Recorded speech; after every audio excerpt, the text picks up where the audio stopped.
going on, everybody? Here for the Friday preview show. It's your guy, Nix. And Messiah. And we're back. Yeah. I'm almost back. I'm back enough. I'm back enough to be able to talk on this microphone anyways. How about that? Go ahead and break it down for the listeners so, you know, they know what's going on and why we've been away. Yeah. Besides some family stuff that was happening for me, apparently, after a couple of trips to the ER because I had fallen and could not get up, I had to have the paramedics come get me because the wife was losing her mind, and I'm like, everything's spinning. I'm at Disney World right now, and I can't get off the ride. Got to a specialist, found out I had a inner ear viral infection, which basically I was on tilt-a-whirl for 2 weeks. I just couldn't get off the ride. Man, you made me sick when you said tilt-a-whirl because I remember that when I was a kid, and boy, yeah, wow, just nonstop. But the ERs kept trying to treat me for a motion sickness, and that wasn't helping me. And obviously, I got to the specialist, got me fixed up with the right stuff, and here I am. Day to day, I could probably go on Sunday if I was a player. I'm a good 80% and ready to get back into it. Hopefully, no more issues with that. Thank God you're back. That's all I got to say about that. Yes, back. A lot of stuff that we have not had a chance to touch on. We'll get into some of that a little bit more longer on than the regular preview show, just because we've been out of the loop to give you a little something. Right. This trade deadline's been a little crazy and everything. But first, let's go ahead and cover that Dolphins and Texans game. Woohoo! 5 straight for Houston. Yeah. So Brian was on the hot seat, starting off 0-3. Mm-hmm. And now they're in first. Yeah. Now the media's talking about they're in the Super Bowl conversation potentially. Like, okay. All right. All right. Hey, indeed. If you can keep your quarterback upright and he doesn't get sacked and you hold your positions and he does what he does last night, give me the numbers again. Yeah, I mean, at the end of the day, I don't know how many quarterbacks have more touchdown passes than incompletions, but right. 16 to 20, 200 and what was it, 250? No, 239 and 5 touchdown passes. Right. And I mean, literally, it probably could have been 18 or 19 of 20 because robbery. Two of those. So I mean, one was the pass interference on D-Hop. With the one incredible catch that he had. And then there was another one where I think there was a touchdown that he threw to like Tyler Irvin, and one of his O-linemen was like an ineligible man downfield. So there was another one that was completion, and that was a TD. So, yeah.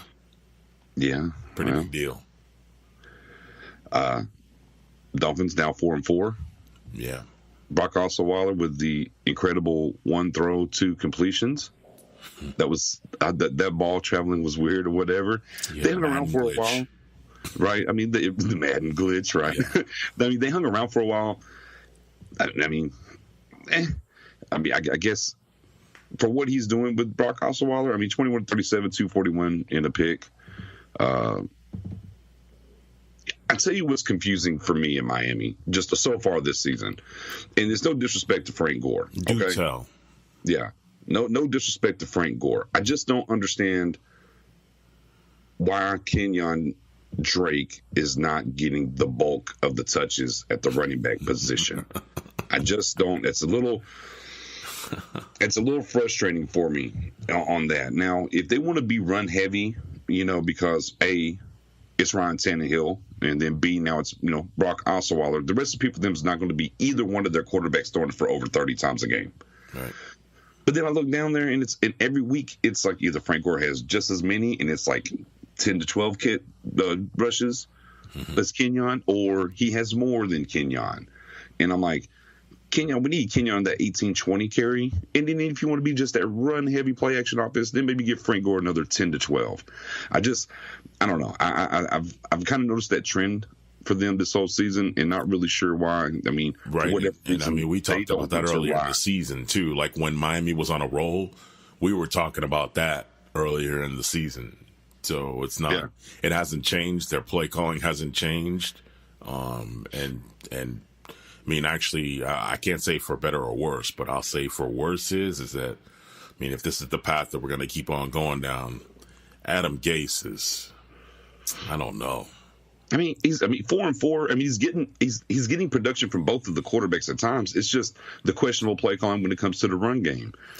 Now, Devontae Parker was on the trade block after 6 catches, 134 yards. Right. You think they're going to give him up still or not? Right. Got benched for the Detroit game. His agent makes us think about it, and that situation was kind of confusing too. Like, with his agent made us think about it, and Parker's like, "Nah, I didn't say anything. I don't know what he's talking about." Yeah, right. Hands up, don't shoot. I don't know. I have no idea. Then I seen Kenny Stills and Albert Wilson on the injury report prior to the weekend hit, and I was like, "Yep, Devontae Parker's going nowhere." Right. And, of course, one good thing about Wilson, real quick, he doesn't require hip surgery. Even though he's going to be gone for the year, he doesn't need hip surgery. So that's a huge kudos for them going forward and him coming back next year, obviously. Mm-hmm. But, yeah, Texas get the win, man.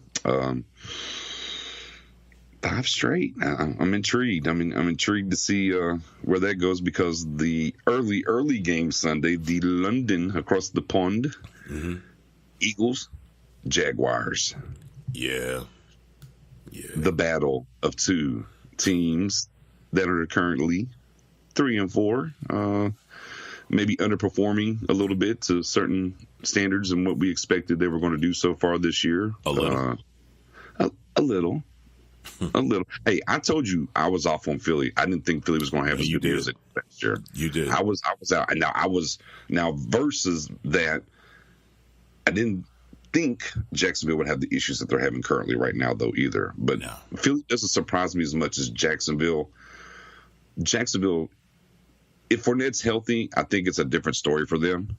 But guess what? He's not, and that's part of the NFL. And the injuries are so bad right now over there. I mean, I don't want to cut you off, but go for it. They're down 3 cornerbacks. Like, the cornerbacks that are started, there's only one. Jalen Ramsey is starting this week, and then they have 3 undrafted picks starting in the secondary along with him. Fournette's out, like you said. Cam Robinson's out for the season, the left tackle. TJ Yeldon's banged up. They just made the trade for Carlos Hyde. He's probably going to get the start. I mean, and then, here's the other thing. Like, last week, Jags are fighting in the locker room after the Texans game. Ugly. I'm not the guy, like, one of the things that we don't do on this show is we don't like to bring up drama. Like, we don't like bringing up players, off the field activities, unless it requires a roster move. X and X player did this, so then, X team had to do this. All that other stuff, we'll leave that to the other shows. But there's just so much going on inside that. The quarterback situation, the fighting amongst the players, the defense really carrying the load. And, I mean, I don't know, man. I don't know what's going to happen with Jacksonville. And the thing about it is, they did nothing this whole entire offseason to address, the quarterback position. Right. Considering who's the GM over there now. Right. I mean, and there's people that are available. I mean, they could have backdoored themselves and made the trade for Teddy Bridgewater when the Jets were moving in. Right. There were certain things they could have done. Right. I mean, we'll see if Cody Kessler gets his chance this week against the Eagles. I mean, the Eagles secondary, it has its issues as well currently. Sproles is going to be out again for this week. I mean, Eagles got a couple of injuries, obviously. Jay Ajayi is gone for the year. Right, he's done. He's done for the year. Sproles is going to be out this week. Yeah. I think the defense will be able to get after the QB for the most part. Should be able to. With no running game to determine yet, and no O-line to speak of. Like, we don't know what Carlos Hyde's going to do. We know he's got the potential to be a stud, but we don't know with that O-line what he's really going to be able to hit him with. Maybe the Eagles will remember their champions this week in London and get the win. Boy, you stuck on that, ain't you? I sure am. Because guess what? They didn't remember they were champions in the fourth quarter against Carolina at home last week, up 17-0. Man, leave people alone. I'm just waiting. I'm just waiting. That's all. I'm just waiting for them to remember. I'm waiting for it to snap, crackle, and pop for them. Hey, here's one for you to remember. Okay. It was a pretty long yard. That's why we didn't go for it. It's a pretty long yard. It was a short two. It was a short two. There's a short two, long one. I like that one. It's a short two. It's a short two. Yeah. Anyways, for those of y'all that'll be up early for that game, good luck. I will not be. I'll probably be up in time for maybe the second half. Then let's go over to the next game. We got Ravens at Panthers. Obviously, on the line there for the Ravens. Panthers, like I just alluded to, with nice fourth quarter storming back win against the Eagles. Mm-hmm. Yep. Trying to keep pace with them Saints in that division. Saints obviously just beat Baltimore last week. Mm-hmm. 5-1. Chin. Yeah, 5-1. I mean, Tucker. I mean, these kickers, man. But I'm not gonna get into that right now. I'm gonna save my breath. Anywho, maybe the balls are juiced. I think our guy Scott in the group was talking about maybe the balls are juiced. His research. Hey, shout out to Scott Backus in the Auto group. That research is impeccable, very detailed, drawn out, and I'm a reader. So if you put that out there for me, I'm not the guy that's gonna be like TLDR, like too long didn't read. Like I'm gonna read it. It was some good stuff. There was definitely some good numbers in there. Yeah, no doubt. But like I said, whenever that guy from Baltimore's missing extra points, and you see the look on his face, you know something's in the water. 222 extra points for 222. Hadn't missed one his whole career. Yeah, crazy man. Until that day.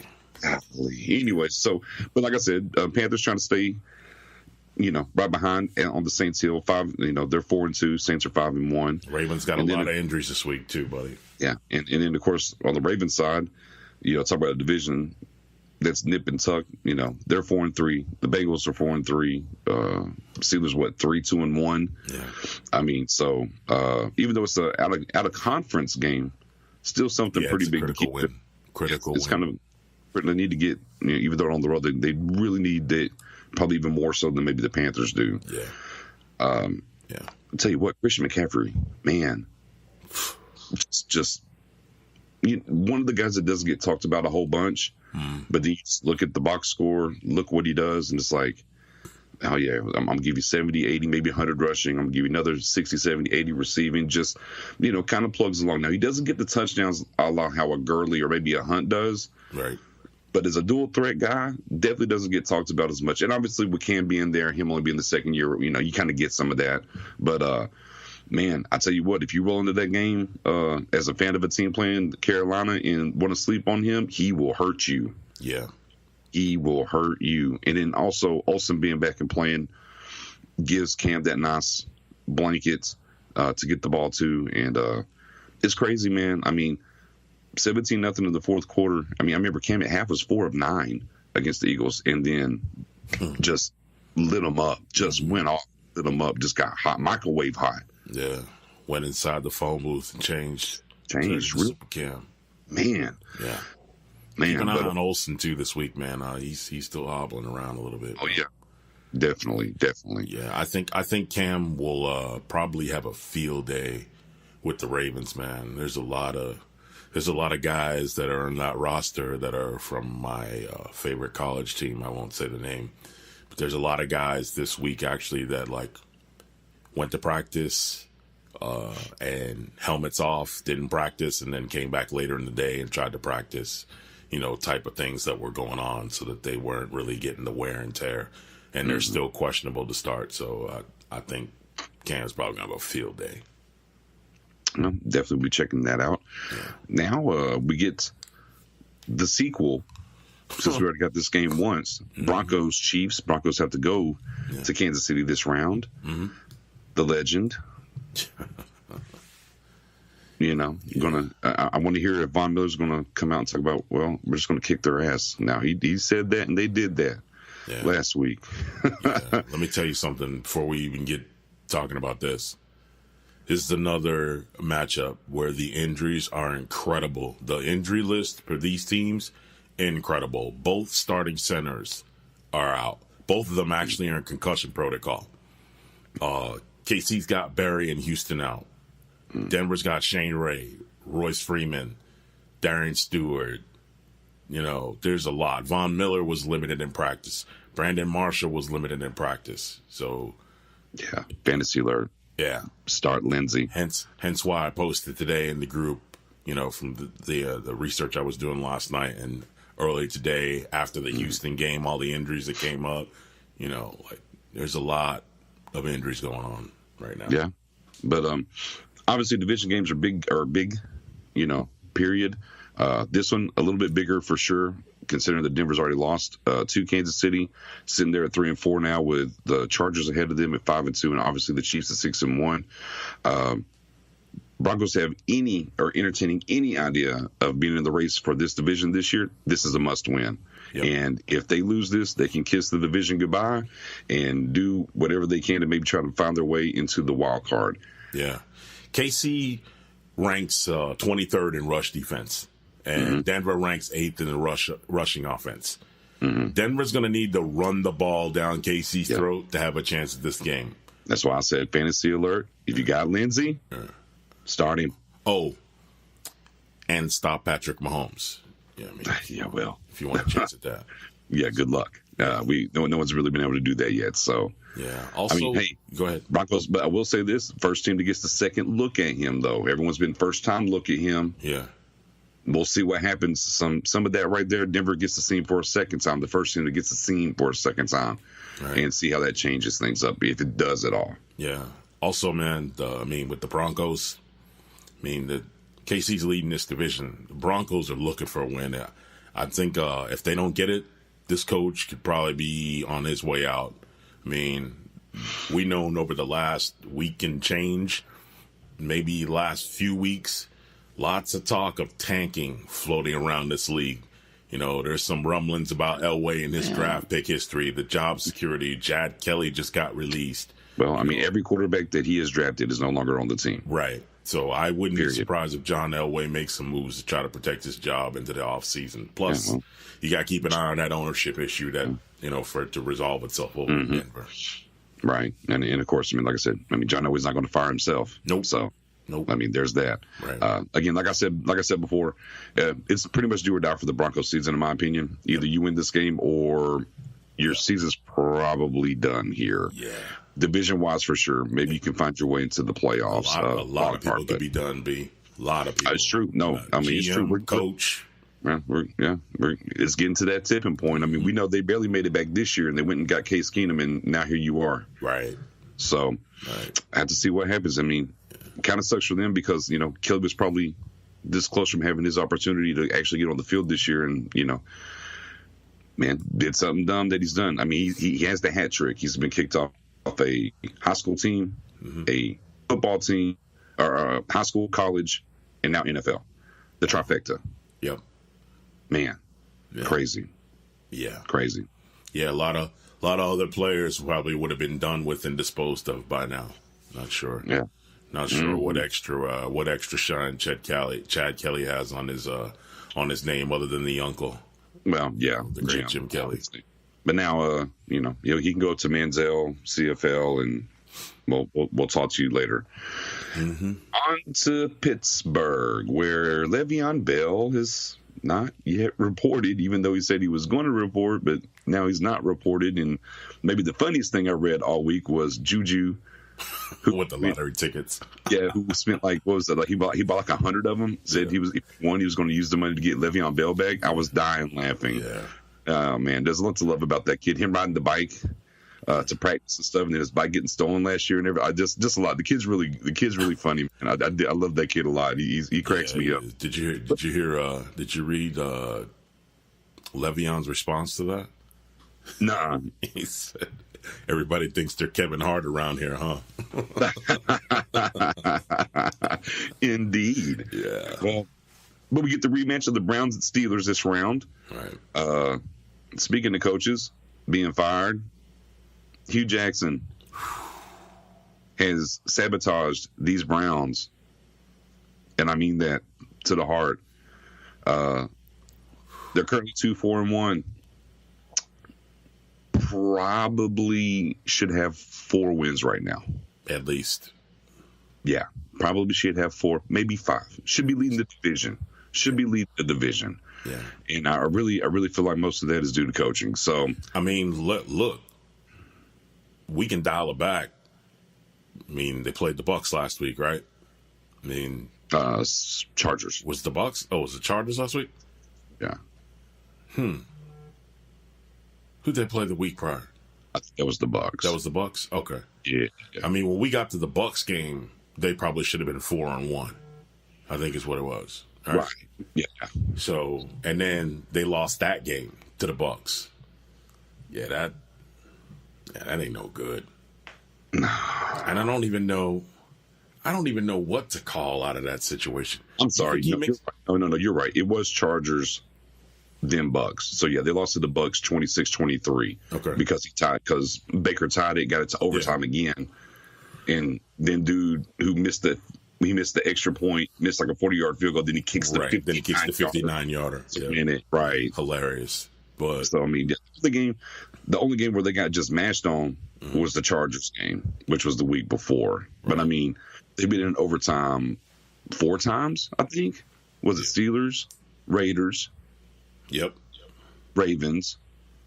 Yep. And yeah, Bucks. I mean, they've been in overtime 4 times, and like I think it's out of their 4 losses, 3 of them they've had a fourth quarter lead.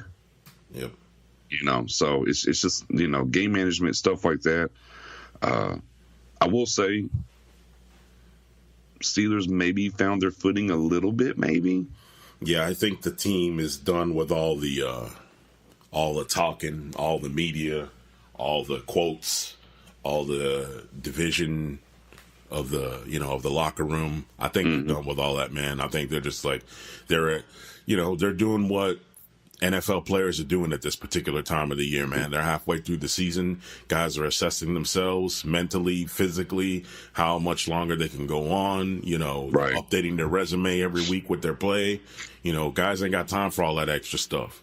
Like the next time they're going to have time for anything outside of football is going to be Thanksgiving and Christmas. You know what I mean? Yeah. So, yeah, I think that's where we're at right now as far as the Steelers go. And, of course, the other interesting note here is first time around, it was Tyrod at quarterback. And this time around, it'll be Baker Mayfield. So, definitely intrigued to see what's going to happen there and see if hopefully someone gets a win this time. It is not a tie like it was week 1. Yeah, that's a critical game for the division, too. Yeah, I mean, it's tight. I'd say the Steelers need that win more than the Browns, really. To keep pace and stay ahead of things. I mean, it would be nice, of course. They got the win against the Bengals, so that helps them in the division. But yeah, very nip and tuck in that division right now. Which also, speaking of nip and tuck, this game right here, we're in week 8, okay, right. And this definitely is. There's some playoffs. This is going to determine a little bit of the playoff structure here, because you got Seattle at 3-3 going to the Lions, yep, who have kind of they were up and down, but they've kind of found their footing, won some games. They're sitting right in the thick of things as well with their record. Plus, it's in conference, not division, but in conference. So yeah, that's going to. See, Seattle had the week off. I mean, I don't think they're going to catch the Rams. Obviously, the Rams are 7-0, minus barring something major happening. Yeah. Now, obviously, the Lions, sitting with the same 3-3 record, are definitely in the thick of things in the NFC North. But yeah, man, I think this is definitely a game. For these two teams, if they have aspirations to get into the playoffs, is pretty close to a must-win for them. Yep. It's going to be tight in that division there coming up soon. Yeah, the NFC North is very tight. Very tight. But from the playoff standpoint of if you're trying to get into that wild card mix for those two teams sitting there at 3-3, definitely need this one. Man, imagine if the Browns had beat the Bucks and the Chargers, and they still had that tie with the Steelers. What were we talking about right now? Yeah. Shame. Yeah. Focus, man. Focus. Let me ask. Lions, Seahawks. Get you back over here. Let me wait. Let me ask you a question. All right. I mean, we had this hot seat conversation in the beginning of this. Does Hugh Jackson make it through the season?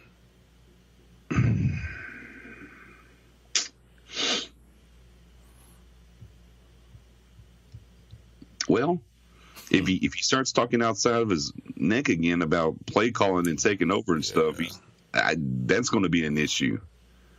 One of the reasons I really thought that he was going to be well off besides, we talked about the talent and different things like that. The offensive line was a worry, but I'm like, they surrounded him with Super Bowl caliber coordinators.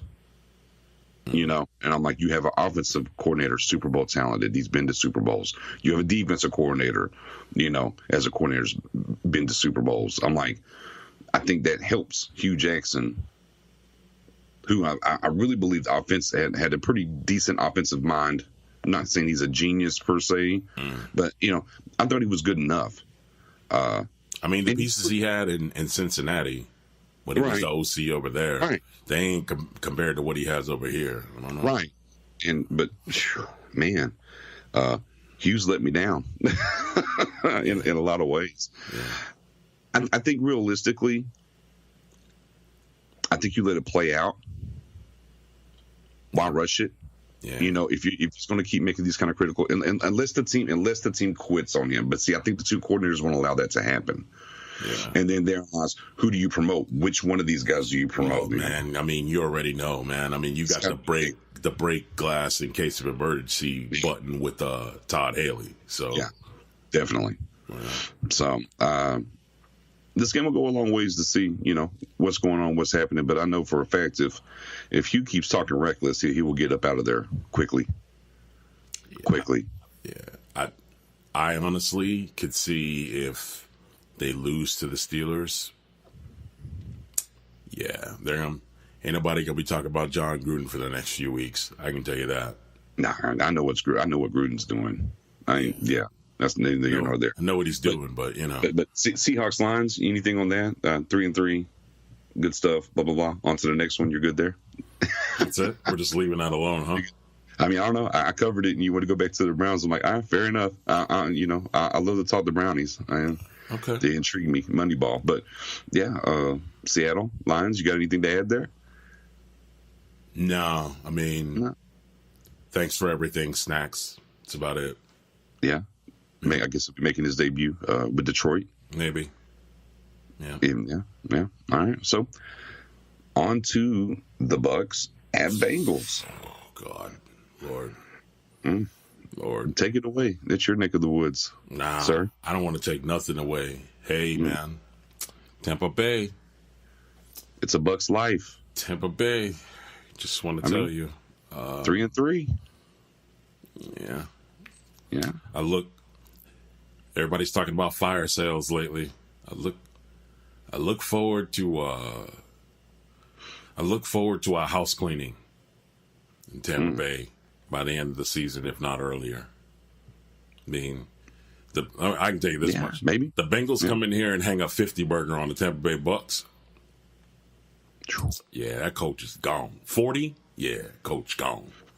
We'll say defensively, they did look much better against the Browns. And if it wasn't like late heroics scoring wise to get that thing tied up from Baker, pretty good stuff. But Bengals definitely need a win in the worst way, 4-3 right now to, stay in the fight in that division, obviously, that we've been talking about. Yeah, but the Bucks game against the Browns, it was like us against the Panthers. We got 61-yard field goal kicked against us in the end. They stick the dagger in your heart. You know what I mean? Yeah. Yeah, there wasn't no extraordinary play there. Yeah. So I don't know.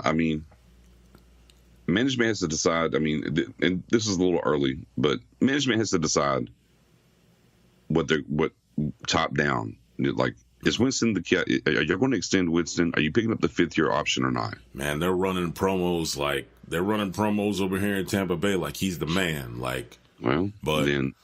I know some other Bucks aficionados also pointed out it was eerily strange that when they were running some of those videos, there's no other players around. So I don't know what that means. I don't know if it's all on your shoulders now, or I don't know what.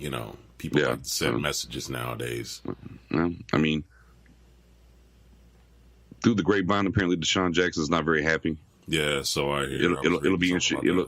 It'll be interesting to see if he gets moved. Bengals, started out pretty hot, cooling off now, coming back to earth, if you will. Definitely at home here against the Bucks, need to get this win in that division. I think we both believe the Bucks, even though they're at 3-3, I don't think they're headed to postseason play. Nah. Watch for Montez Burfict. I think Montez Burfict's out too this week. And, if the Bengals have the Bengals are definitely in the thick of that division. Definitely need to take care of business at home and get this win. Yeah. Next. Another game that's going to be a little intriguing. We got the rookie Sam Darnold and the Jets going on the road to face the Bears and Mitchell. Don't call me Mitch Trubisky. I'm telling you, man. Defense winding down and turn that volume button down. Well, here's the thing. Offensively, can you put it on the offense now? Yeah. Mitchell's been doing this thing.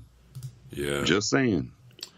I don't know. I mean, but that secondary, we do the Bears secondary, especially at the cornerback position, a little suspect. Yeah. I mean, going into this thing with the Bears, what were they? Top 8 defense last year, something like that. They were number 10. Number 10, yeah. 10. And they've gotten better. I don't know. I think definitely though, ever since he's arrived, as Khalil Mack goes, I think is how that defense goes. Now he's kind of nicked up right now. We're not sure what's going on with his ankle, so I don't know where that takes them. I just know that with the injury to him being kind of like the motor, the rallying cry for that team, I don't know. I think the Jets might pull something off here. I don't know. Well, that's just me. At the end of the day, going back 2 weeks ago, the Bears give up 31. Okay. Yeah. To the Dolphins, yeah. And you can't let, I don't care, Brock Osweiler throw for 380 on you. Okay. 380. You let Frank Gore, Father Time, 15 carries, 101 yards. Yeah. Albert Wilson, 6 catches, 155 yards. Just across the board, and mind you, right, you were up 21-13 headed into the fourth quarter as the Bears. Right. And you gave up 15 to Miami in the fourth quarter, Mitchell was 22 31, 316, 3 touchdowns. Obviously, he had the bad pick in the end zone, Mm-hmm. But you're getting yardage. The running game was over 100 yards total, stuff like that. You can't give up 31 to Brock Osweiler and the Dolphins. Now you go to the Patriots. It's a little misleading. You see they lose 38-31. However, the Patriots got a punt block return for a touchdown. Oh, and by the way, they got a kick return for a touchdown. So, there's it's a little misleading, the numbers, or the final score. But Mitchell, again, here's probably not the recipe. 50 attempts, 26 of 50 for 333, 2 touchdowns, 2 interceptions. Oh, and he was your leading rusher with 6 carries for 81 yards and a touchdown. Yeah. The Jets Patriots are slowly did what they finding the Jets are slowly finding themselves too, though, man. They're getting there, Yeah, you got a rookie quarterback, and whenever you have that rookie quarterback, sometimes you're going to go as he goes in finding your way in different things. As far as his play goes, what's going to dictate for them, but 3-4, and some good wins, but then, some bad losses and some bad beats. Yep. Yes. Man, they hung in with the Vikings for a little while, and then the Vikings just zoomed, and took off on them. Yeah. They had a really solid win against the Broncos, they beat the Colts 42-34. So, definitely, like you said, finding their feet, winning 2 out of their last 3. It'll be interesting to see them on the road. The rookie, the last 2 they won, they were at home. Obviously, they lost the Vikings at home, but now we're going to get on the road because they got to go to the Bears and Dolphins back-to-back. So I'm intrigued to see Sam Darnold, being on the road, what he does. And then, of course, obviously with the injury to the running back, who's career-ending. It looks like it could be career-ending. Neck surgery. They're saying, he should be good to go. He should heal up. Yeah. Okay, that's awesome. That's great news. But Definitely. yeah, I mean, fantasy alert. If you got Isaiah Crowell, you might want to start him. Yeah, no question. Throwing it out there. Yep. Absolutely. Yep. But intriguing game though. This is a must-win in my book. Jets are what the Jets are. You know, in this right here, the Bears need this big time. You know, you lost back-to-back games. You need to win this one. Jets. Khalil Mack or no Khalil Mack. Jets and the Rangers, best teams in New York right now. Yeah. Oh, Go figure. oh. Yeah. All right, so it's a great segue into this Redskins Giants game. It's amazing how we do that, right? The division leading Washington Redskins. Go ahead and put some respect on their name one time. Well, hey man, what did I tell you? Scariest team to me coming out of our division. I mean, I figure Philly, it's their division, but the Redskins could hurt everybody. You know, they don't care. Yeah. Front seven, running game. Quarterback's going to take care of the ball. You know, sitting there at 4-2. Giants, fire sale maybe. They've traded Harrison. Rumblings about maybe other players are available. Eli Apple's already traded as well. Snacks gone. Yeah, that's what I said. Harrison, yeah. Snacks, Eli Apple. You've traded more players than you have wins. You're currently 1-6. Yeah. Where's it heading? We're heading to draft day. I mean, Okay. Clearly. Heading to draft day. I mean, I don't know who watches or follows football in our group heavily. I mean, I know a few people, but you know, anybody listen to the podcast when they get a shot to hear this one. Justin Herbert has pretty much been the guy on the draft board for the Giants with the downward spiral that we've been heading in. I would say that at this point, considering the QB play that we currently have and the current position that we look like we're heading in towards draft status, I would say that the Giants are looking to draft Justin Herbert out of Oregon. We probably need to make sure. Yeah.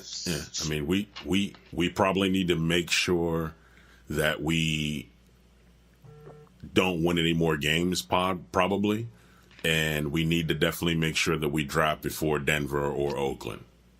Well, then you definitely need to go ahead and trade either Everett Ingram or Landon Collins to the Cowboys for yeah, see, that's probably not going to work. And appreciate that. Here's why. Here's why. Second, I'll give you a second. Here's why. First of all, we're in the same division. Second of all, okay. I don't think you guys got any more first round picks to give up after Amari Cooper. I mean, not for a while. We'll give up one. We got a second round pick for you. It's all good. That's all right. You guys know you're not going to do that, and we ain't going to either. So, but we'll see what happens. Maybe the Giants can get win number 2 and help everybody else out in the division to beat these leading Redskins. Yeah. Or Redskins get to 5-2 and keep on mashing. Yeah. Now, hoping that we lose that one. Fair enough. Mark Messiah down for Giants L's. Let me get that L. Yeah. No doubt. Love it. Hug it. Tug it. L's all day. Ill. Ill. Yeah, you want them. You want all them L's, sir. Yeah, want them all this year. Yeah, no doubt. Late games, Colts, Raiders. Raiders also tanking. Just getting rid of Amari Cooper to the Cowboys for a first-round pick.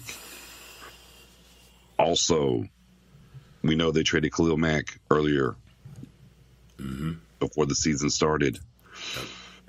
Cut former second-round pick safety Obi Miniflower. I can't say his last name. From UConn. Sorry, Obi. Obi, if you ever hear this, I didn't mean it. I love you. Visited Dallas, visiting New England today, weighing his options. David Carr might not be too far behind. Maybe he doesn't get traded during the season, but definitely before next year's draft is going to be traded. And if the Giants want Justin and he's going to come out, keep him out. Keep the Giants' name out of your mouth when you start talking about Derek Carr. Yeah, they better make sure they don't lose or they don't win more games than the Raiders. Yep. So, Messiah, you need to become the Uber Raiders fan and hope for them to get wins every week, starting here with the Colts. Okay, I will. Since you put it like that, yeah. I'm just saying, you need the Raiders to win as much as possible. Yes, please win. As possible. Colts, I mean, I don't know. Man, like we were talking about earlier, man, they're playing with a medical unit for the Colts. Yeah. Yeah. I've talked. I mean, and I think Mac might not play this week for them at running back. He shows up, does really well, and now he's banged up again. Yeah. Again, I've said it before. I'll say it again. They really need to invest in some things to get him some help. And I mean, I get it. They tried somewhat this year, with the guard pick high, but yeah, hopefully they can figure that out. If someone could make a trade for, say, a David Johnson, I would love to see a David Johnson go to the Colts. I don't know if anybody can hear that while we're talking, but that's the sound of me shaking my head for the Colts. Yeah, that's horrific, man. Yeah, like, I don't know what they're gonna do. What do they got? What kind of assets they got? Oh, man. I mean, if they go into Jim Israel's closet, they got them mollies. They got that Prince guitar that he bought. Like oh, man. A couple $100,000. Couple $100,000 there. Yeah, Yeah. He's probably got some Adderall in there, He keeps them pills on deck. He keeps them pills on deck. Stop, man. Stop. Don't do that. All right. Anyhow, hey, as we look forward, though, to the Raiders, even them winning games or losing games, I'm really concerned about them the following week. I think they take on the Niners. I'm like, somebody's got to win. Can they win that game? Right, somebody's got to win. I mean, they got Bobby. The Colts are. There. I mean, at the end of the day, the Colts are only 2-5, but hopefully they'll get their third win. Well, I mean, for you hope the Raiders beat them, but I don't know. I mean, it's it's ugly. Yeah, for sure. All the way. Yeah, no doubt. Yeah. And now this helps you, though. Next matchup, this helps you now. Yeah. You got Niners and Cardinals, both teams with only one win. Guess what? Yeah. Somebody's got to win. Hey. Somebody's got to win. Don't just call that a L for somebody right away. We've had a lot of ties this season. Yeah. Yeah. I mean, I can see a battle of field goal kickers here. Yeah. I mean, battle is something, I'm probably jinxing myself, but what happens if they come out of here tied at 12 points? Oh. Would you die laughing if that really happened? Like, out of everything, right? 4 field goals each side. Yeah. Nobody misses a field goal. Yeah. Done deal. 12-12. Yeah. With these kickers this year. Jesus H. Christmas. Pat Pete wants to get traded. He gets hurt. God forbid. Ooh. Yeah, but now he doesn't want to get traded. He's buying into the bid well. Yeah. The Cardinals are ruining, Josh Rosen, so they fire Mike McCoy as offensive coordinator. Yeah. Niners are just dismantled, with injuries. And here's old Beat Hard, my boy Beat Hard, trying to. Mm-hmm. Man, I tell you what, man, I feel bad for Niners fans. They should have won that game in Green Bay. And the coach went into a shell. You can't give John Wick 3 opportunities. You had the lead. And you went to a shell, and you let A-Rod, not once, not twice, but you gave him 3 opportunities to go get a touchdown. And guess what? You're going to get beat when you do those things. Feel really bad for the Niners fans. Just want to get that out there. I wouldn't leave Aaron Rodgers in the house with my wife, because there's a chance he could leave and come back. You don't give that guy any chance whatsoever. Oh, man. No way.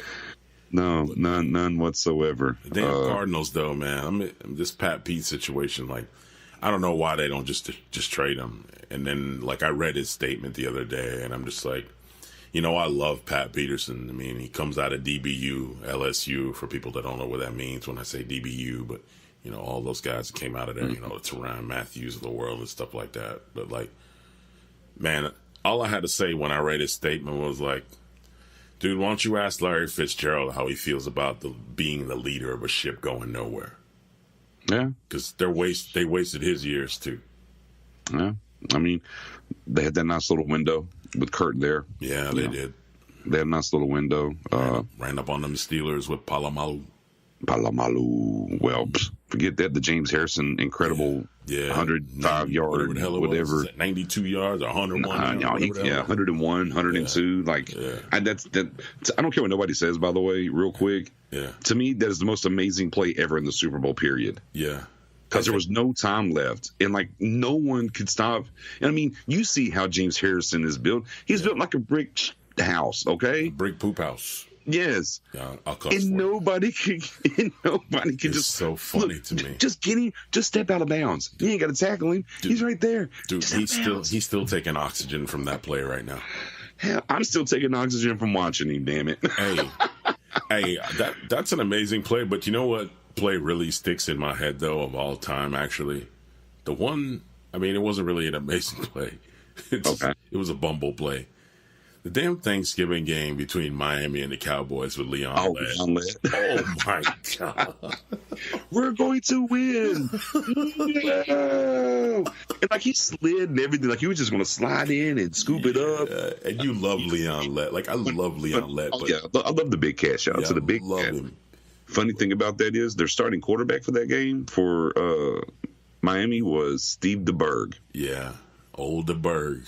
The journeyman. The ultimate journeyman. Yeah. No doubt. But back on track, Cardinals, Niners, somebody gets to 2 wins, we think, unless it's a 12-12 tie. Messiah called it. But, hey, you need someone to get these dubs that got these 1 wins, and somebody's definitely should get one there. Yeah. And now, what's not going to be a very fun time for Mr. John Wick, Aaron Rodgers. Packers go to Los Angeles to face the Rams. I don't know. There's some injuries popped up on that one too. I don't know who's hurt there or not. I think Cooper Kupp might still be a little bit. That's fine. He can be a little banged up. That's okay. Yeah, I don't know. Yeah, I just like I've been saying all season, man. As long as Goff or Gurley ain't hurt, I think they'll be fine. You know what I mean, end of the day, very luckily, the Packers were able to pull that out against the 49ers and win on Monday Night Football 33-30. Yeah. You got the Rams, you got the Patriots. Okay? And then, for better or worse, here comes the Dolphins and Seahawks. But you're on the road, right? And that's cross country now. You got to go to L.A., all right? And then you got to turn around and go all the way to Boston. Back-to-back weeks. Jet lag like a mofo. You look at them. Yeah, and then you get to the standings, and here they are at 3-2-1. Lose those 2 games, you're 3-4-1, and Minnesota's probably pulling away. Yeah, this is an ugly 2-game stretch for them. Like I said, that win against the Niners was huge, huge. Because if not, they're 2-3 right now with these 2 games on deck. Yeah. I don't think they're going to make it out of the North. I'll just be honest with you right now. Yeah, I hate to say it, but you know how much I love Aaron Rodgers, but man, Vikings are on a 3-win streak. They're getting Everson Griffin back. It seems like he's got his situation under control. Looks like he's probably going to start on. I would probably say he's a 98% chance of starting. He'll probably rotate this week. Yeah, but they're going to run away with it unless the snacks infusion in Detroit makes them vault ahead of the Packers. They're probably going to run away with it. So. I don't know. Like I said, it's a very tough. Just they definitely tough for Green Bay this stretch and having to go across country. At least you got the bye. Maybe A-Rod's knees healed up a little bit more. Yeah. But I fully expect the Rams to stay the course here and remain undefeated. Right. But now this is juicy though. This Sunday Night Football, the rematch. Yeah. Of the Minneapolis Miracle, Saints at Vikings. Yeah. Hype. All the hype. Yeah. In the dome. I am here for this. This is my A1 with my Cowboys on the bye. This is the game that I am most intrigued to see. Yeah, definitely the matchup between coaches, former coordinators turned coaches, and how deadly they are with their playbooks. Defensive versus offensive. Zimmer versus Peyton. Oh yeah. Definitely ready for that to go down. Tell you what, Vikings get that win, combined with what I think is going to happen with Green Bay and Los Angeles. Yeah, that's a wrap. Sets them up pretty in that division. I think that's a wrap for that division. Saints, they got old Cam on their heels, nipping at their heels. And quietly, the Falcons are putting some things together. I know the defense side, they still got issues and everything, but they're starting to put some. I know, but they're still starting to put some things together. So, Saints can't just be comfortable with what their record is currently, obviously. But this is heavyweight. This is something we might see again in the playoffs. I don't know. Honestly, I look for the Falcons if the Falcons don't make any moves before the trade deadline. Defensively, I don't know what's going on over there. Right, it's a tall order. I'm just saying, offensively and different things like the problems inside the 20 and stuff, they've kind of figured some things out. Yeah. And they're winning games, but we'll see what happens there. But, Saints-Vikings, definitely could be a preview. Maybe it's a preview of an NFC conference championship game. Maybe. Nah. I just said maybe. I'm not saying it is. I'm not calling them a shot. I'm just saying maybe. I stick with my prediction. It's going to be NFC West versus NFC South. That's where I'm going with it.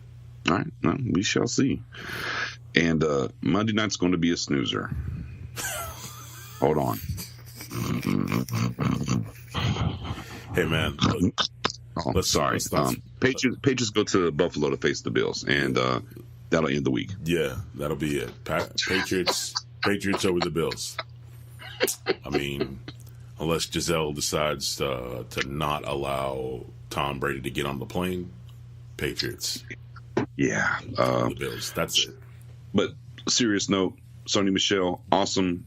That was a very ugly looking style of injury, and not as serious as it looked like it was going to be, which is a huge break for the Patriots, obviously. The one thing as it pertains to the Bills and maybe what they can do, though, the guy played last week, the backup, but there's not Anderson. Derek Anderson? Yeah. A little bit more time in the offense now. Kelvin Benjamin obviously upticked on his production last week. Maybe that's something they can build on. Maybe McCoy can be healthy. Maybe some things can happen. But, man, I always say when it looks like it's just completely impossible, right? That's when you should worry. Exactly.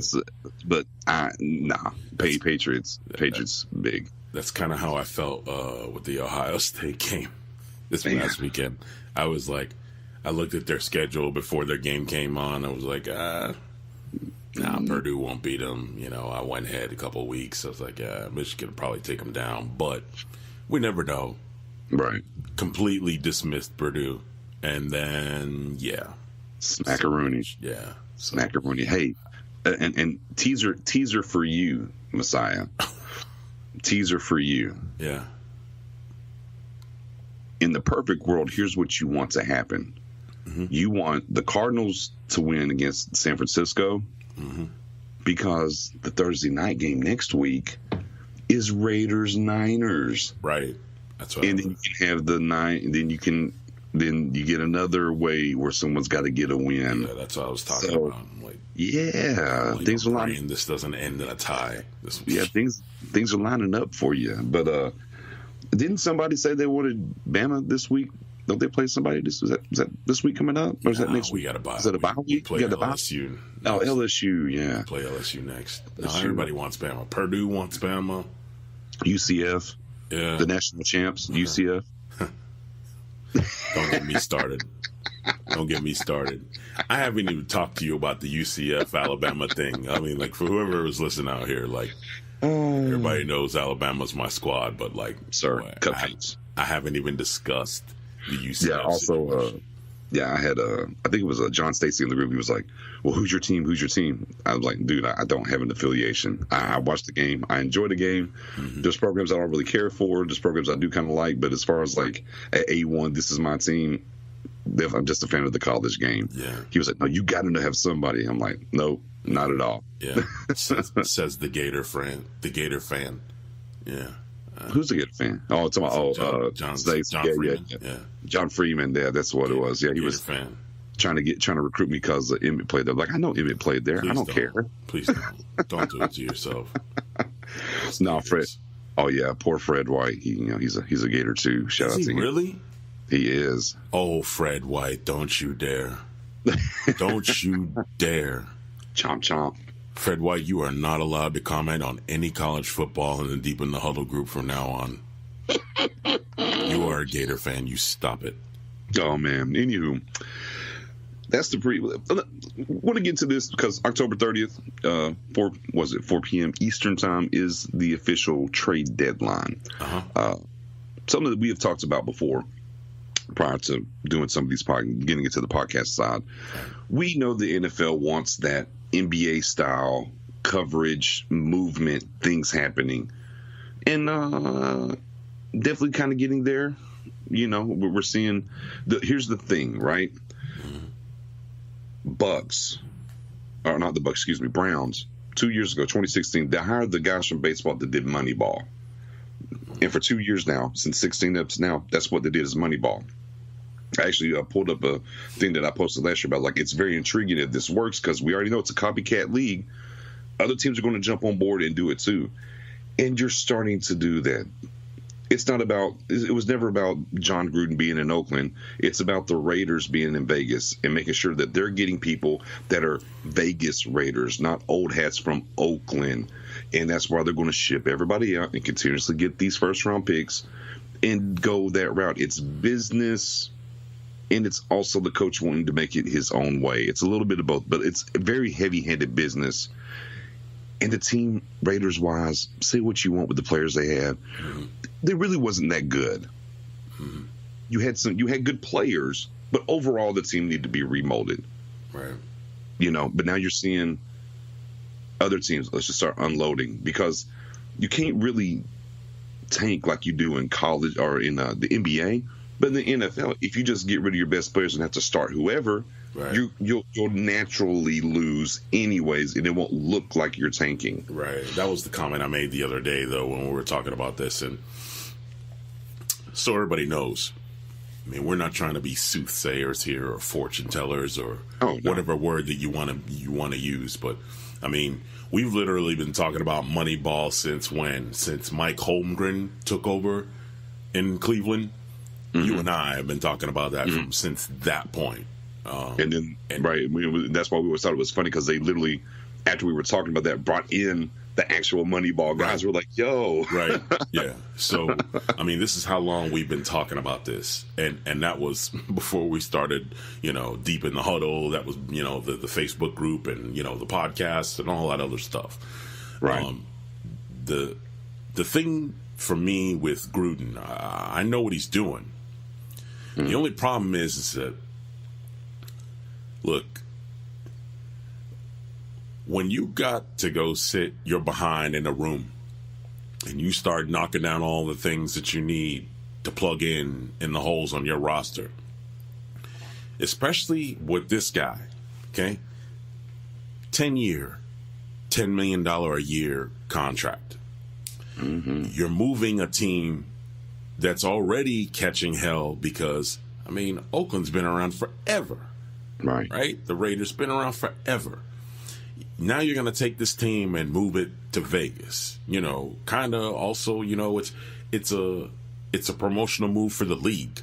It's not just about the Raiders. It's a promotional move for the league.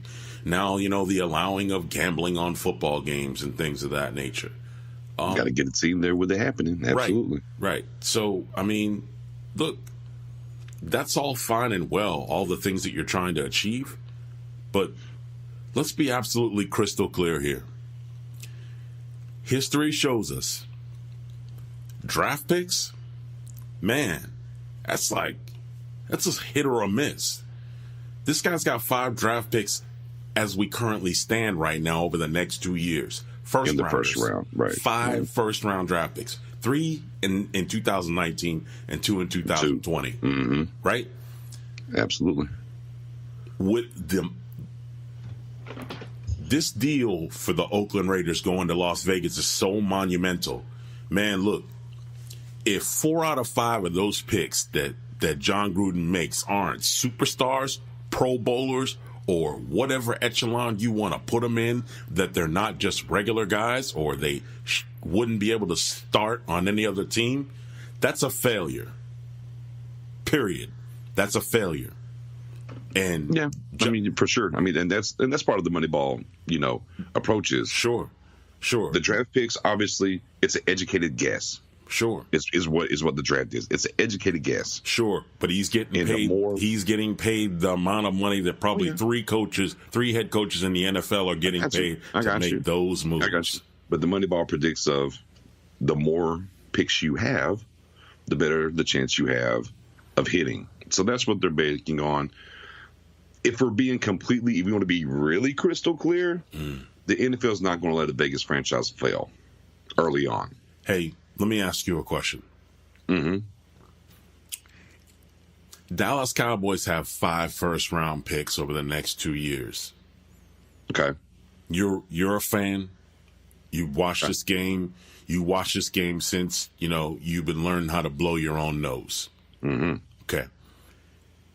In all reality, how many of them picks you think you're going to hit on if you got 5 in the first round? How many? 3 out of 5? 2 out of 5? Maybe 3. 2 of them play their whole career. 1 of them probably gets their career cut short. The other 2 where? Yeah, I mean, when it gets to that, it's like, where are the picks at? If one's a top 5 pick and the other 2 is like 25 and 30. Yeah. Well, yeah, the 25 and 30. There's all those niggling little things that you can add onto it for sure. But yeah, still. I'm just saying. I mean, where it's at, I mean, you would like to believe if you have 3 picks in the first round, 2 of them will pan out. I'll give you I'll give you the number, right? Mm-hmm. I'll go back to whenever Parcells was here. He likes to pick the groceries. Mm-hmm. Okay, and we had 2 picks. We had the 11th and the 20th. Right. And we picked DeMarcus Ware and we picked Marcus Spears. Mm-hmm. Right. Which he actually wanted Spears first, but neither here nor there. That's a long story. Right. Ware, Hall of Fame player. Right. Right. Going to be in the Ring of Honor in Dallas. He's in the Ring of Honor in Denver. Yep. Super Bowl champion. Right. Spears, solid guy. Mm-hmm. About an 9 year career. Yep. Solid guy, and not a Pro Bowler, anything else. And the difference in picks were 8. 12 and 20, I think is what it was. I mean, that's the difference. Like, you just don't know. Yeah, he was a solid guy. He was a good guy to have on your team, and he played his position well.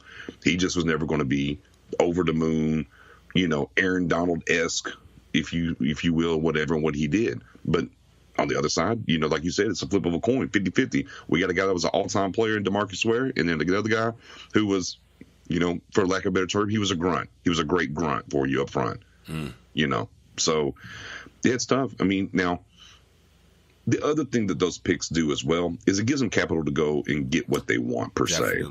I definitely believe that, like, I would hope that one of those, if you're running a business, that you would take at least one of those picks and trade them for something else. So somebody else wants to trade up, cool. Let us get your first and let us get your second. I'm sure we can do something with that.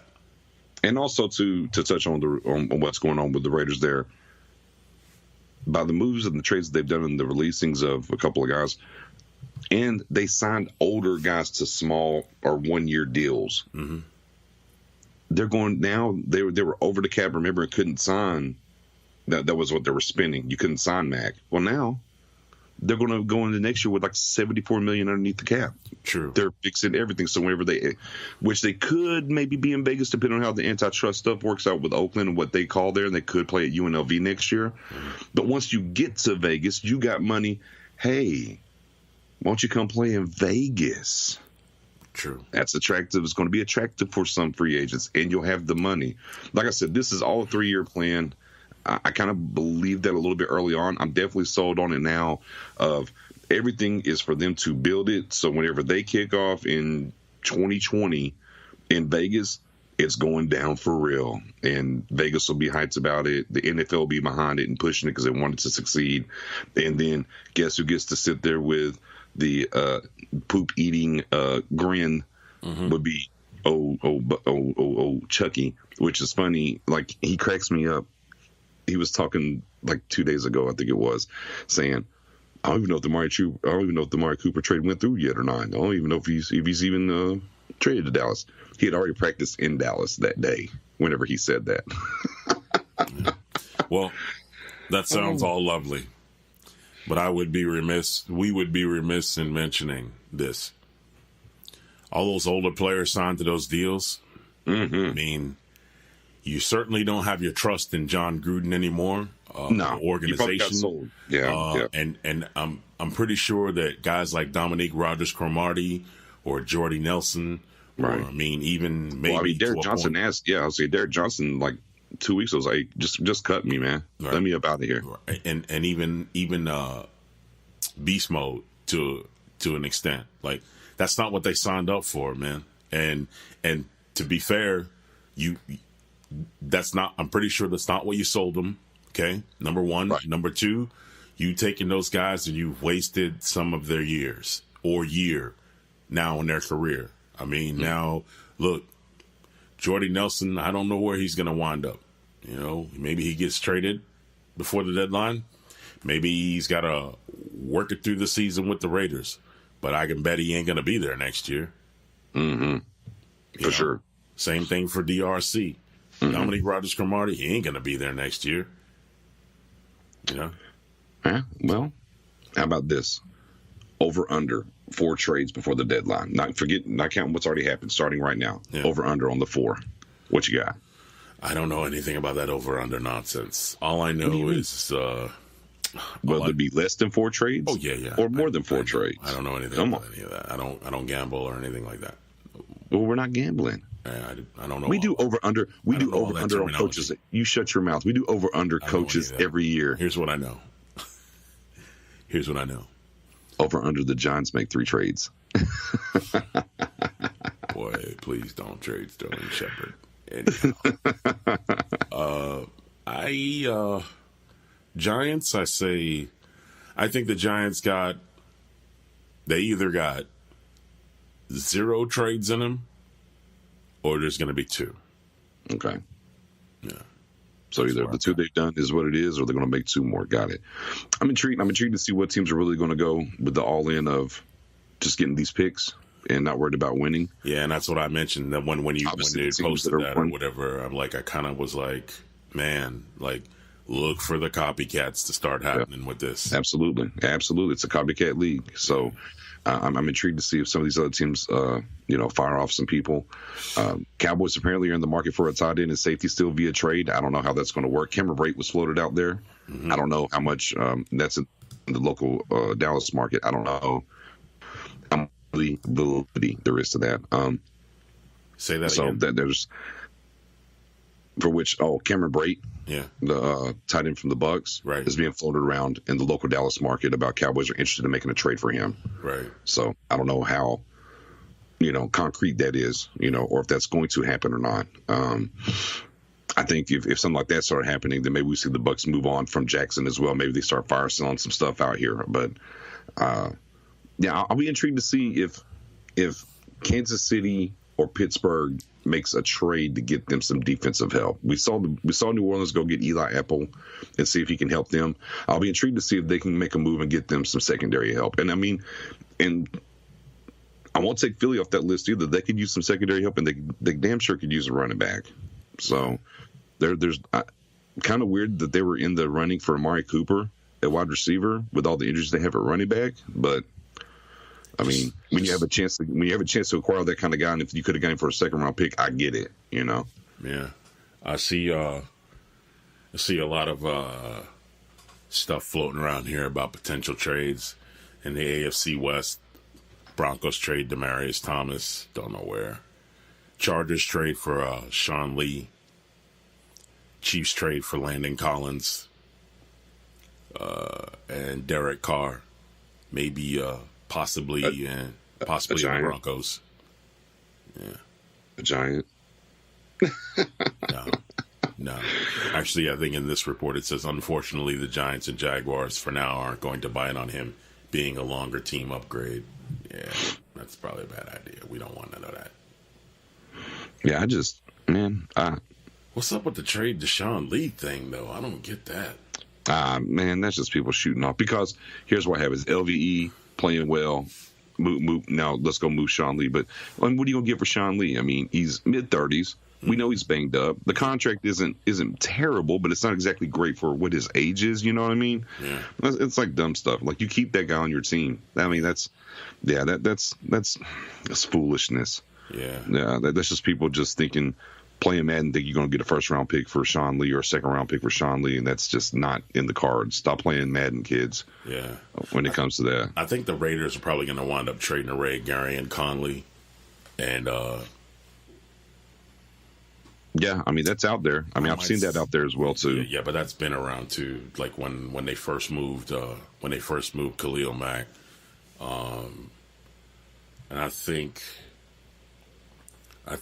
Jordy and maybe Jared Cook probably get moved. Man, they should have just went and said Cook on to Dallas when they sent us Amari. Shoot. Yeah. Anyhow, that's enough of you and that.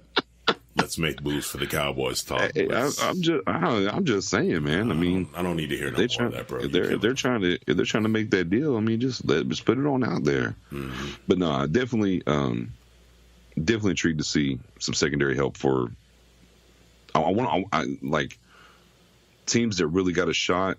You know, kind of like how the MLB trade deadline to make that deal, to make that run. Like Kansas City needs to make a move. In my opinion, one team, if I pick one team that needs to make a move, it's Kansas City. Like, this offense is really special right now.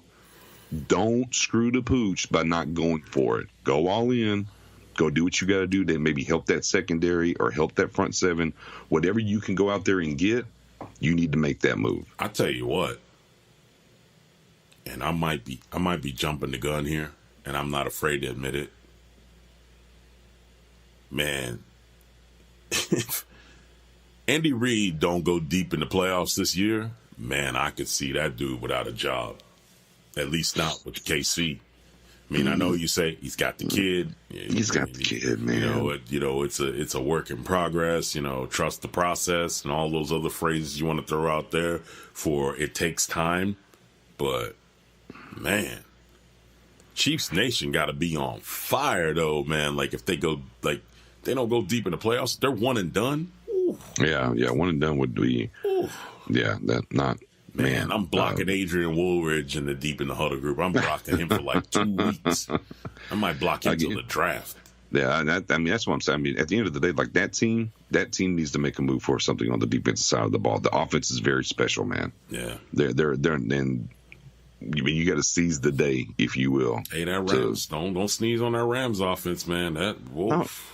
No, for sure. But I'm just, they working on that greatest show on turf too. Yeah, that AFC wide, man, they really need to go ahead and step on out there and do something. You know, I get it.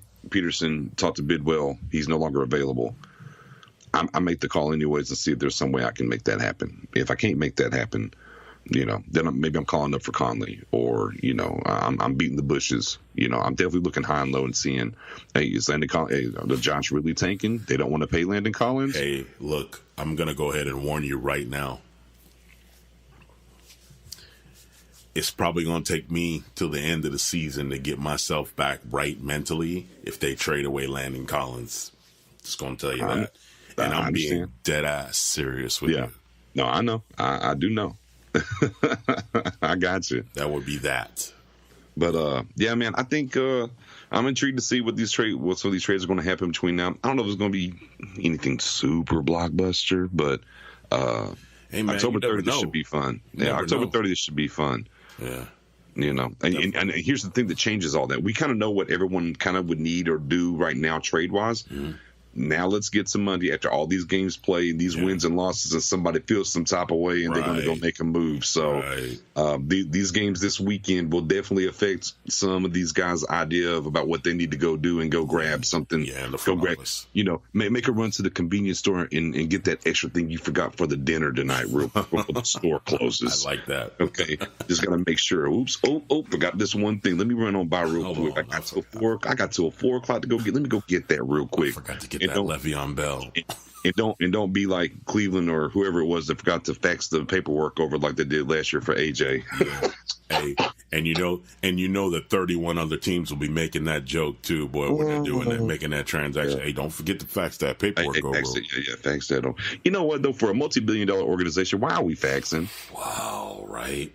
Let's be real quick. For this multi-billion-dollar for as high security is. Right. For as high security as these damn NFL playbook tablets are on the sidelines, we can't send an email. Yeah, we're faxing. Is that what we're doing? We can't attach documents now. Hey, we ain't talking about a handwritten letter. Right. We talking about faxing. This ain't Morse code. Yeah, not Morse code. We talking about faxing. Yeah. Oh man, that's mind-boggling. Yeah, buddy. I'm ready for the games this weekend, man. Should be good fun slate of games. For sure. Also, man, we don't want to get off here without saying rest in peace to Tyler Nix, man, BJ's nephew. And BJ's gone through a lot here in the last couple weeks. His family's gone through. Tyler's family's gone through a lot in the last couple years. So we want to make sure that we send our wishes up in heaven for Tyler Nix, and let that be that. Yeah, man. And his sister's 5-year anniversary passing was yesterday as well too. So yeah, wow. Shout out to my niece and nephew out there looking down on us. Big prayers for my big brother Tracy. Send them out that way. Thoughts, everything like that, as they're still dealing with it, going through and everything. And we'll be back at y'all Wednesday and get this thing back rolling again. Sometimes life comes at you fast, but just got to keep the faith sometimes, man. Yeah. I think that'll about do it. Hey, give me a pick. What you want? Cowboys. Cowboys got win. A bye week, right? We got a bye. Yeah, we win. We got a bye week. Who y'all boy? Who you play next? We got the Titans Monday Night Football. Yeah, it's a win, sir, because we'll be at home. We win at home, we lose on the road. Yeah. You like that? You got to hear that. You got to hear that noise. We'll be like, yeah. I ain't hear nothing. We're 4-4 again. Yeah. What I told you, it's an 8-8 league, and Garrett's an 8-8 coach. We on path. Let me let you talk about that for 60 seconds. 60 seconds. I want you to tell me what the Cowboys need to do going forward now that they've acquired Amari Cooper. What do we need to do as an organization other than trades? Okay. What do we need to do management wise? And I'm talking about from ownership down to the coaching. At the end of the day, I mean, during the season, there's not much you can do by fire an offensive coordinator, and that's what the Cowboys should do. I mean, I don't think they're going to fire him, but I mean, at least they could, change it to someone else to call the plays. That's what I would have liked to see during the bye week. But with them getting Amari Cooper, one of the reasons and the determining factors of them getting Coop is the fact his two offensive coordinators are basically, disciples of Scott Linehan. One was with him for 4 years, and then the other one was with him for 8 years. So, Cooper knows his scheme. He knows his, the what he likes to call per se and everything. So with that being said, they're not going to strip him of the play calling. Now, once we get to after the season, and this move is to say, okay, you don't have any more excuses, coaches wise. We screwed up the wide receiver position. Here you go. Here's a new toy. Yeah. It could also as well, all right, Dak, here's something else, a better target for you. Let's see what happens there. But at the end of the day, when it gets to the season, outside of Chris Richard, all of them can go. Just keep Chris Richard, and maybe you can backdoor and go get and entice Lincoln Riley to come over and, give Dak a real chance with a coordinator that will, scheme fit for him maybe. Yeah. I mean, like I've said publicly and privately, this whole thing, this Amari Cooper trade, yeah, bro. that ain't the move. Someone's going to get exposed. Someone's going to lose their gig over this trade. I mean, it won't be Amari. I mean, it's either going to be the head coach, the OC, maybe both, maybe the QB. Maybe the QB doesn't get the money he's looking for. Yeah, there's going to be a fallout effect from this trade. Absolutely. Yeah. I mean, you just, now you have the front office saying we made a mistake in evaluating these wide receivers and what we were trying to do by committee. Right. So we're fixing that side. Yeah, the timer has definitely started on those three. But yeah, y'all need to fix it this side. So, depending on what happens the rest of this year, the coach is going to be out of here. Dak has got the rest of this season and next year. Yeah. So maybe not even all of it. Maybe 12 games, 10, 12 games. Because I think he'll get the rest of this year as the coaches. But if it don't happen, the coaches are gone. They'll get him a offensive-minded Lincoln Riley type guy in here, and then give Dak that run those 16 games and see if he can show improve. His leash is a little bit longer, not much longer, but a little bit longer. But this is definitely a trade, and also with the fact of you don't have a first-round pick in next year's draft, so you're not going to take a quarterback. Yeah. This is definitely a trade that, like you said, it pushes. Hey, get it done. So especially with this defense, and again, it goes back to before. Hey, look, we're sitting at 3-4. We're in a division that's winnable. This defense is really good. All right, let's go in and do something. And that's why I'm with the Chiefs. I'm like, hey, that offense is really good. Yeah, been saying it since week 1, though. Yeah, you're right. Go do something and go get a defensive piece. So, but that's the 60-second version. Well, maybe a little bit longer. Yeah, but that's definitely two things, though, we've been saying since week 1, man. I mean, like, KC is definitely hot. I mean, they need to take care of business. And Dallas's defense, I mean, I've been basically saying it, man. Like, their defense is miles ahead of where they should be at this particular point.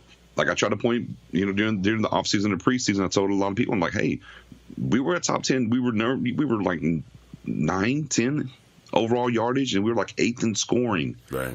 This defense was on the come up with the young players, right. And then of course LVE just added to that. Not my pick, but hey, he has showed improved and has been really good. So.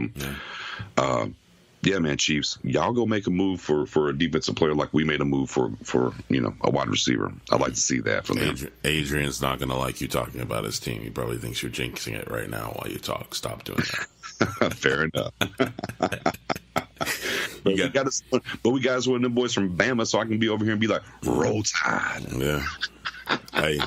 Let me tell you right now, the hate mail that you're going to get inside that group when Coop catches his first touchdown and makes his first catch, you start holding roll tide in that group, boy, and be like, what? I'm going to start hitting him with that roll tide every time Cooper did it.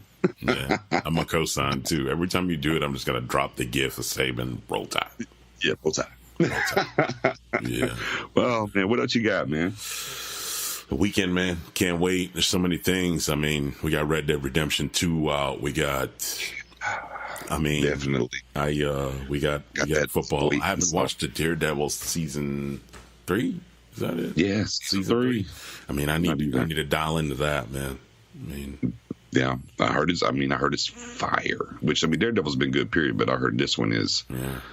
My best season. Yeah, no Tide football this weekend, but I'll be keeping an eye on potential draft picks. Looking at Washington State and Washington right now. Looking very good. In particular, maybe a particular team you might watch this weekend. I am definitely looking forward to watching the Pac-12 football this weekend. Pac-12.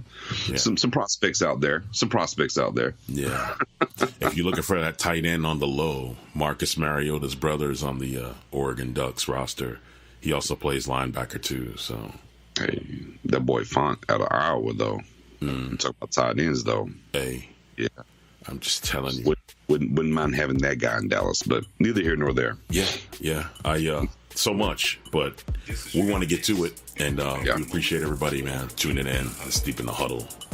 We're gone.